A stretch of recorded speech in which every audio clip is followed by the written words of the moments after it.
Hey, welcome back to the Morning Mindset. Kerry Green here once again. I am just trying to help you and I get our minds right every single morning. And by getting our minds right, I mean getting our minds focused on the task at hand, which is living the day that's before us. And we, as believers in Jesus Christ, are obligated to live this day in a way that brings great honor and great glory to Him. And that's not just some religious phrase or some trite saying. It is a reality. These lives that we live can actually bring honor to God in the eyes of other people and in the eyes of the spiritual beings that have rebelled against Him. That's all scriptural. It's all what the Bible communicates to us.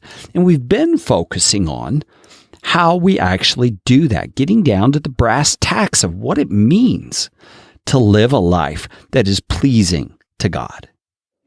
And Romans chapter 8 explains a lot of what it is like by giving us the contrast of what we typically have experienced. Living according to the flesh is what the Apostle Paul calls it. It's the sinful behavior, the sinful mindset that we tend to fall into if we are not intentional to avoid it. And the contrast, which is what Paul calls a mindset on the things of the Spirit. And today I want to define what that really is. What does it mean to have your mindset on things of the Spirit?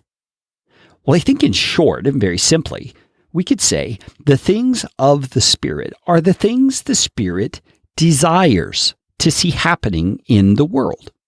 And to make it more personal, the things He desires to see happening in your world. Now, I want to encourage you, don't get bogged down in minutia right now, in specifics, and say, well, how am I supposed to know exactly what He's supposed to do in my life, what He wants to happen in my life? Don't think on that level right now. What I want you to think about right now is that the Spirit of God is not a power. He's not a thing. He's not a resource. He is a person. And like any other person, you can engage with Him on a personal level.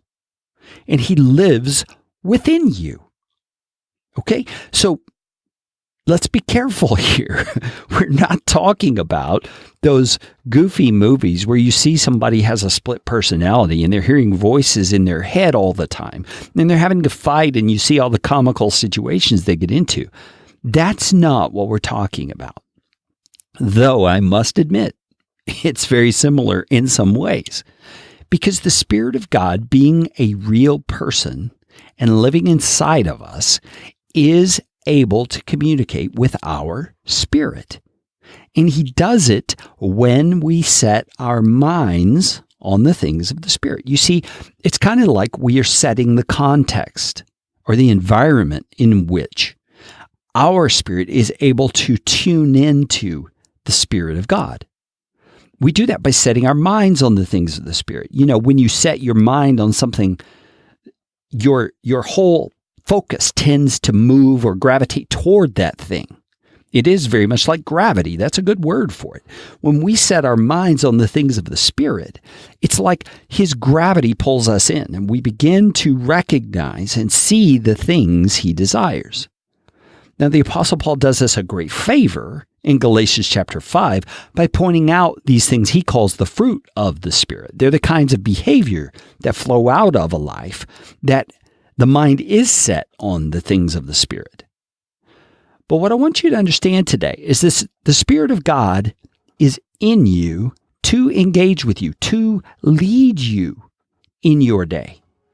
He is eager to guide you. So start out by setting yourself into a place where He can lead you by pursuing the things of the Spirit, by setting your mind on that decision, that commitment to pursue things of the Spirit. And when you notice yourself bouncing away and focusing on things that are not of the Spirit, pull yourself back. Don't chide yourself. Just confess it quickly and move back into that realm of focusing on things of the Spirit.